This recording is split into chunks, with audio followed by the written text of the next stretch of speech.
Hey, what's going on, guys? Just a more casual, discussion-oriented video today, so enjoy some Pokemon Legends Arceus gameplay while I sort of talk about this whole eShop issue and what this could mean for the future of Pokemon as far as transferring is concerned. Now, for those of you who don't know, Nintendo recently announced that the eShops for both the Wii U and the Nintendo 3DS will be shutting down as of late March 2023. Now, I could go on all day about how this really sucks because, number one, it's going to wall off a lot of games that already have limited availability in the West, and number two, because the Wii U and 3DS are the last two systems with proper virtual consoles since Nintendo decided to go the crappy route, but that's neither here nor there. What I'm more interested as of right now is the whole Pokemon Bank situation. So we did get an official statement that once eShop closes, you'll no longer be able to download Pokemon Bank, but for those who have already downloaded it before that time, it will be free and will continue to be supported for an undisclosed amount of time. Now, I see a couple issues with this as far as the long term is concerned. Firstly, Pokemon Bank is a cloud service, and despite the fact that the storage amount required to actually hold your Pokemon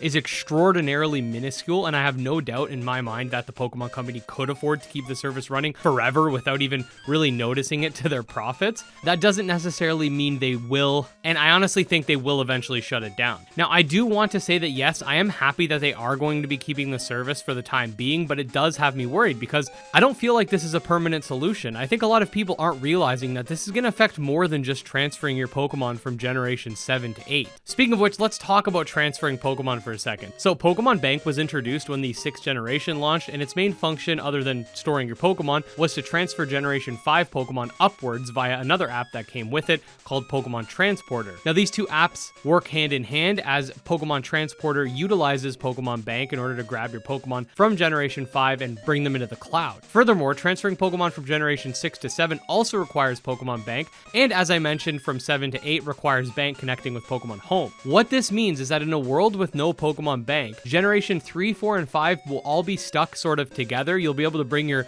Ruby and Sapphire Pokemon up to Black and White or Black and White 2, and that's about it. Generation 6 Pokemon would be stuck in Generation 6, and Generation 7 Pokemon would be stuck only in Generation 7, essentially adding a new situation similar to Dexit, where you won't be able to use certain Pokemon anymore without the use of some sort of cheating device, or if you had transferred every single Pokemon in prior. This is really going to cause everyone to make a decision. Do I keep my Pokemon in the older gens, or do I bring them upward? Me personally, I have a living dex from gens 1 to 7 sitting in Pokemon Bank. I'm trying to figure out, do I bring this up to home? Because once I transfer that living dex up to home, it's not like I'm going to be able to transfer it all to another game, because the Pokemon Company's already confirmed there's no national dex and there's not going to be a national dex. And if you think about it, Ultra Sun and Ultra Moon having over 800 Pokemon are likely to be the largest roster of Pokemon you'll ever be able to have in one game.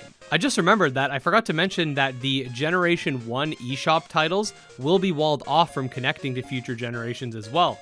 And this, coupled with the previously mentioned generations also being walled off, could cause something called Legacy Pokemon, a term that's most commonly used in Pokemon Go for Pokemon with certain moves that are unobtainable. If I'm not mistaken, there is a Wish Chansey, a Chansey that can learn Wish that you can only get through some sort of special event back in Fire Red and Leaf Green. You could use a transfer to bring it up to Sword and Shield and then utilize it in Smogon singles or whatever. I don't think it's VGC allowed just because they generally only use Pokemon of that regional dex, but I could be wrong. But either way, this Chansey will not be able to be transferred. I'm sure there are many other Pokemon that are in this sort of same position. Now, there's always a chance that newer Pokemon games could bring back all of these legacy moves on certain Pokemon, and honestly, legacy moves aren't the biggest issue I see with the transporter closing. It's just one of its many symptoms. The thing is, I can't really expect them to keep paying for a cloud service indefinitely, but at the same time, they kind of put themselves in this situation by introducing such a service, so they either have to keep paying for the storage, which I'm sure is not going to happen, or introduce some type of way to bring these Pokemon over from previous gens without using the cloud. So if you think about how generational transfers occur, it generally is a hardware thing. For example, to transfer Pokemon from Gen 3 to 4, you insert a Game Boy Advance cartridge into the Game Boy Advance slot on the older Nintendo DS systems, and then it transfers accordingly. From Generation 4 to 5, you have to use 2 DSs and have DS download play, and again, it's offline, you don't have to worry about any of that. These methods of transferring will never need support because they will always exist within the hardware of these consoles. They don't require internet. The same can't be said about generations 5 to 6, 6 to 7, as well as 7 to 8. A solution for this I could see would be in the form of some sort of Pokemon Bank update that would allow the user to store the Pokemon on the 3DS itself, utilizing your own hardware space. Then perhaps you'd be able to insert Sun and Moon and then withdraw them from the actual DS. This would at least allow for transferring from generation 5 to 6 to 7, but we still have the issue of making that connect with Pokemon Home for generation 8 plus. The one thing they could perhaps do is sell some sort of physical cable that can connect a 3DS to a Switch, or maybe have something that allows the Switch to take in a DS cartridge, like some sort of attachment, but I don't think they're gonna bother doing that. They might see that as being niche, even though I don't think it would be. I personally love going back and playing older generations of Pokemon, and then one of the best parts about doing all that is that I can bring over whatever team I created up to the current generation. And sure, you could argue that while you're probably not gonna use those Pokemon much anymore, the thing about Pokemon has always been that there was such a massive amount of freedom with the games. Who do you want to use on your team? What kind of self-restrictions do you want to put in place? How long do you want to spend catching and potentially grinding before the next gym? Who do you want to bring to what generation, etc.? And the ability to allow you to bring your Pokemon forward, it feels like your Pokemon journey is always continuing. You're always making progress. And when you do play one of those old games, you don't feel like you're wasting your time catching all these Pokemon because you can just bring them up. I don't know, maybe it's just me, but I feel like as time goes on, less and less freedom is being given to the player. Yes, there's a national deck situation, but then we also have what could potentially be this complete block between the older generations and new, which is not confirmed, but this is just speculation based on common sense. We also have the EXP share situation that players have been complaining about since Let's Go. We have the forced affection in BDSP, and even the newer games are being far more linear and allowing for much less exploration than in the past. Now, this isn't me being a Pokemon hater, because I've already said through multiple videos that I am enjoying Legends Arceus. It's just that I feel, with the exception of this game that I just mentioned, that the sort of drive for the devs to allow players to make their own choices and sort of have Pokemon be this big thing, bigger than just a game franchise, is sort of gone or just diminished. Now, just before I do wrap things up, I did want to tackle one point that I have a feeling people will say in the comments, that being that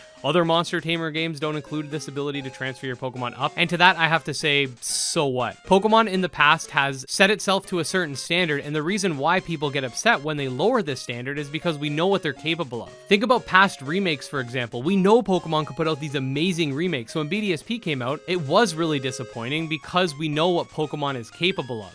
That and the fact that one of Pokemon's biggest selling points as an entire franchise is that ability to bring your Pokemon back and forth. The trading aspect, the transferring your Pokemon from older games, that continued journey that I kind of mentioned earlier. I do think that with Pokemon Home, we don't have to worry about this happening again because it's literally a smartphone app that anything can really be applied to. The idea of newer consoles being able to do the same thing that the Switch is doing with your phone, I see that being something that continues, whereas the 3DS is kind of just using its own application as a standalone feature. So I don't think we will have this situation again, but I really hope that they come up with some sort of solution, because if not, that's going to be extremely disappointing. But yeah, those are just one man's thoughts on the matter. I'm sure everyone will have different opinions based on how they play Pokemon. Some won't care and others will be more passionate about it than me. I do hope you guys can see where I'm coming from, and with all that, I just wanted to say, if you are a fan of Pokemon or just a monster taming genre in general, definitely subscribe to my channel for guides, breakdowns, discussion videos, news updates, etc.